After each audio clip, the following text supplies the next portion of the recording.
NMATA's been in existence since 1985, and it's had its ups and downs, and then in 2014 there was a real push to revive the community efforts and get art therapy out there into the Santa Fe and New Mexico community. And we were, as a board, brainstorming some ideas of how we could get out into the community, and we developed the Interactive Arts Committee. My name is Julia Sazeski, and in 2015 I was head of the Interactive Arts Committee through the New Mexico Art Therapy Association. I created the original concept for Wishing Wall, and I also led that project. And Julia had found out about the AHA Festival. We knew about the AHA Festival, and she submitted this really wonderful proposal. And I remember when she first told us about the proposal, it was the initial seed. This project was done through the AHA Festival of Progressive Arts, which is a juried art competition that showcases experimental art and installations. We thought this would be a great venue in order to show the community what art therapy is all about, while also engaging them in an actual art therapy process. I get really excited about art. I get really excited and I get really passionate about how to educate the community about what art therapy is. As an art therapist, I think I'm often misunderstood, and a lot of us are, because people are always like, well, what is art therapy? And so New Mexico Art Therapy Association attempted to create some events and be a part of local galleries in order to educate the community, get them excited, get them involved in the process of art therapy in an accessible, tangible way. So we wanted the installation to show some of these tenets of art therapy, such as people learning a new skill, engaging in metaphor, being self-reflective, and connecting to different sort of cultural mythos and ritual. And it's that idea that was originally planted and has grown into this kind of living, massive, breathing, sleeping maybe, right now, dormant entity. Our booth was 8 feet by 8 feet, so it was a pretty big space in which we could help hold the project's therapeutic container.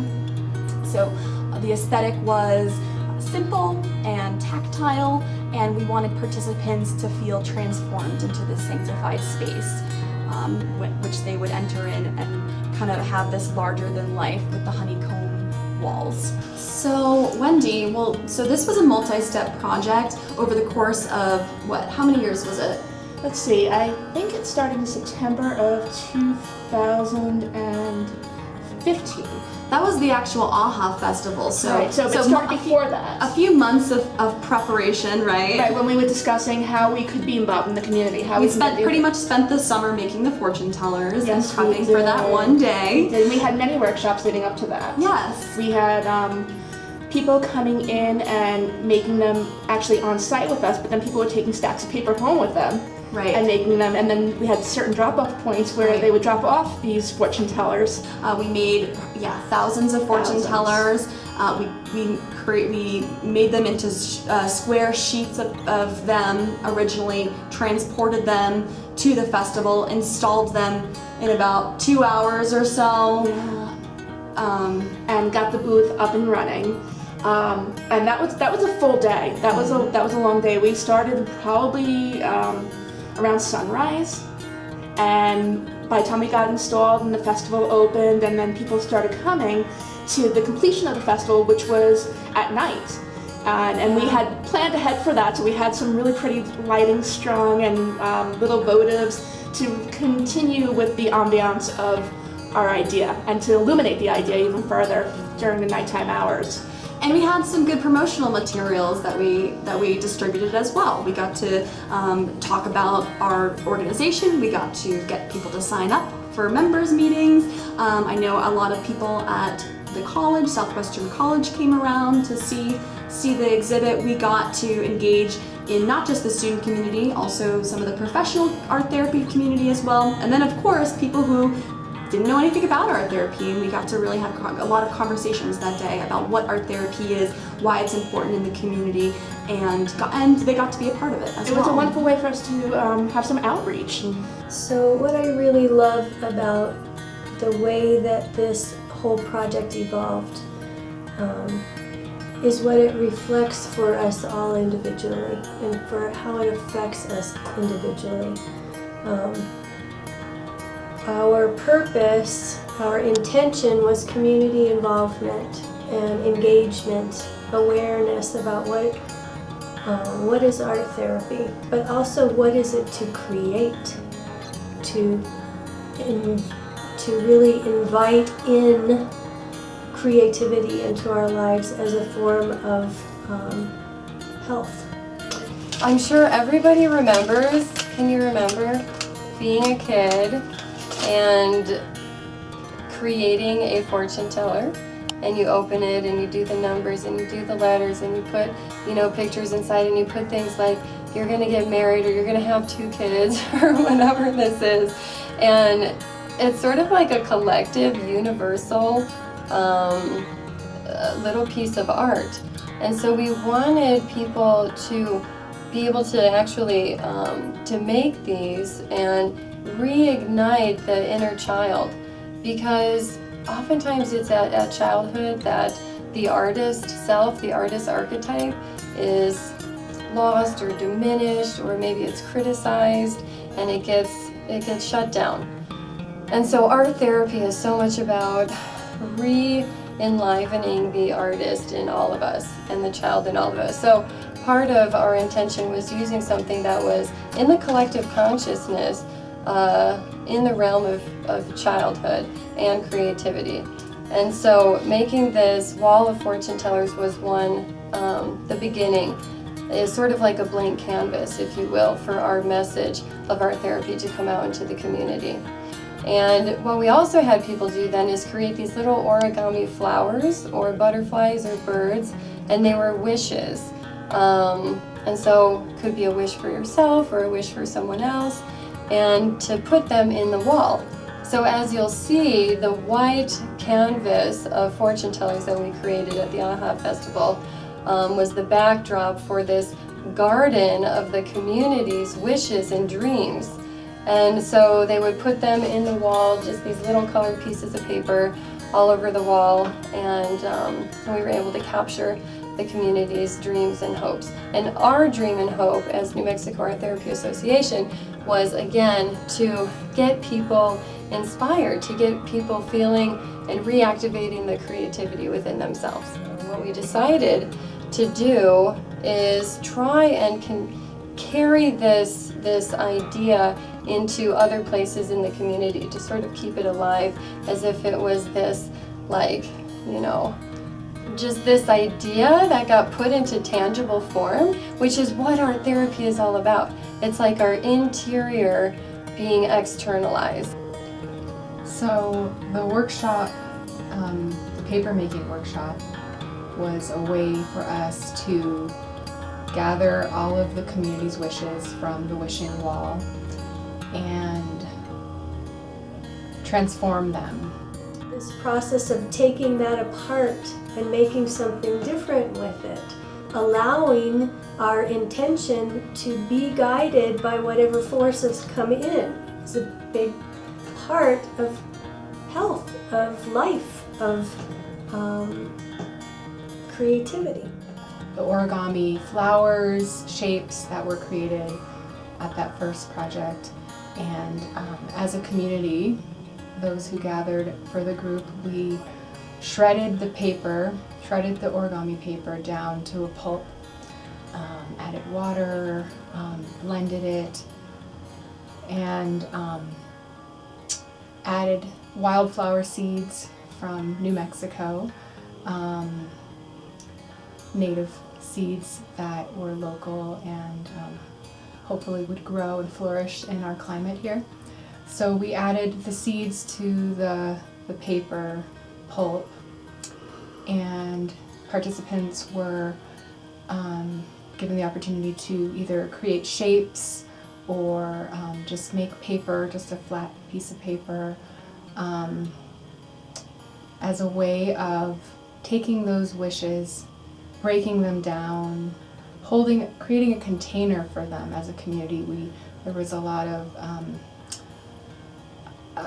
prayer or sacred intention of these are our community's wishes, and we are creating something new out of them.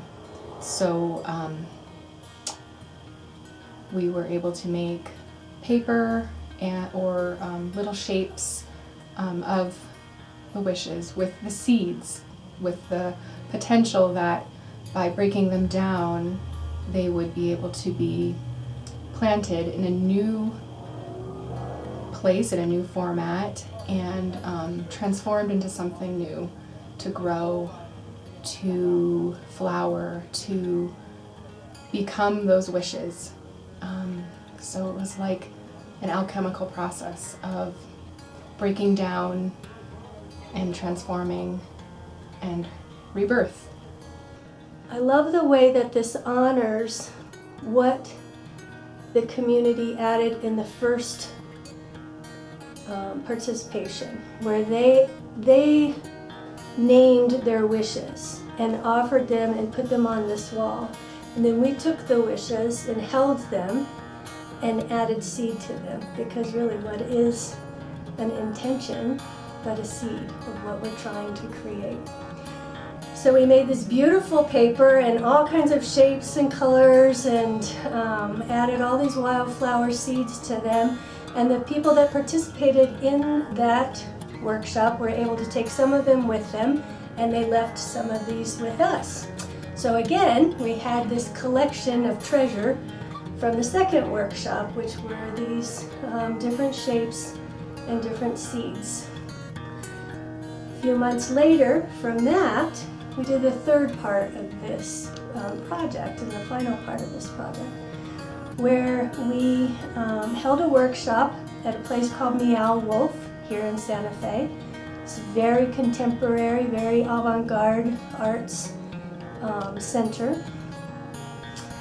And we went in and we had the community come in and make garden stakes and put their names on it or put some of their wishes on it. We had different kinds of objects that they could put onto their stakes, so they weren't just flat and painted. There were all kinds of ways that they could add to and express themselves. Again, with the metaphor of having a stake in the community, of having a stake in what we're planting and how we're holding each other and what we're doing.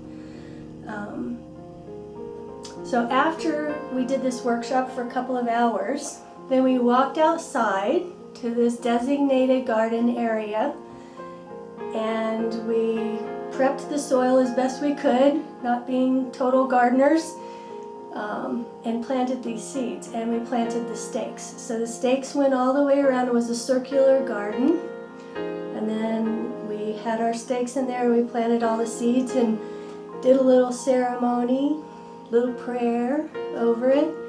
Have to be honest, when we walked away from that garden, I thought, if that garden grows, it will be a miracle. The day that we planted the garden at Meow Wolf, the earth was so dry and hard, and we were in a drought throughout the summer, and it was at the onset of monsoon season. So in the distance we saw the skies turning gray and the clouds were moving towards us, and it was really answering our prayers to make this whole project grow and to make our garden grow. It gave us the nourishment and the water to complete this project and to move forward with our next endeavors. But the miracle is that that garden grew, and it grew beautiful, and it flowered, and it was some of the plants grew to be 2 feet tall, and it was just astounding. It was really, really amazing, and I feel like it was the energy from the whole 6 months of this project that really allowed those seeds to grow. So when we did that, I did a little prayer over it. I thought I would read that today. To Mother Earth and Father Sky, we ask for nourishment. Please help these seeds of community, these seeds of vision and dreams and wishes, these seeds that we lovingly plant today of kindness and love and creativity, may these seeds grow. May their growth support and inspire us all.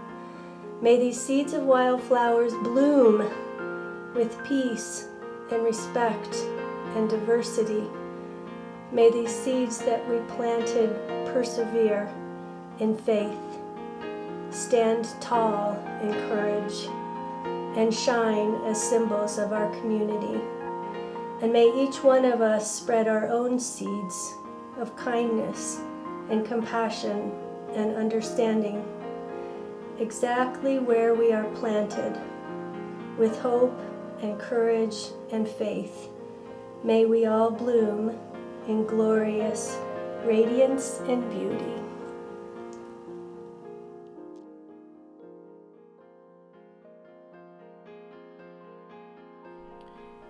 We would like to take this moment to acknowledge the following community partners who helped us plant these seeds of community. AHA Festival of Progressive Arts. AHA stands for the After Hours Alliance, which is the coalition of music and nightlife promoters that launched the festival in 2011. In choosing the name AHA Festival, we intended to also evoke the exclamation, "Aha!" that one makes in a moment of creative understanding. Center for Contemporary Arts. The Center for Contemporary Arts, also known as CCA, is an arts and culture hub for northern New Mexico's diverse communities.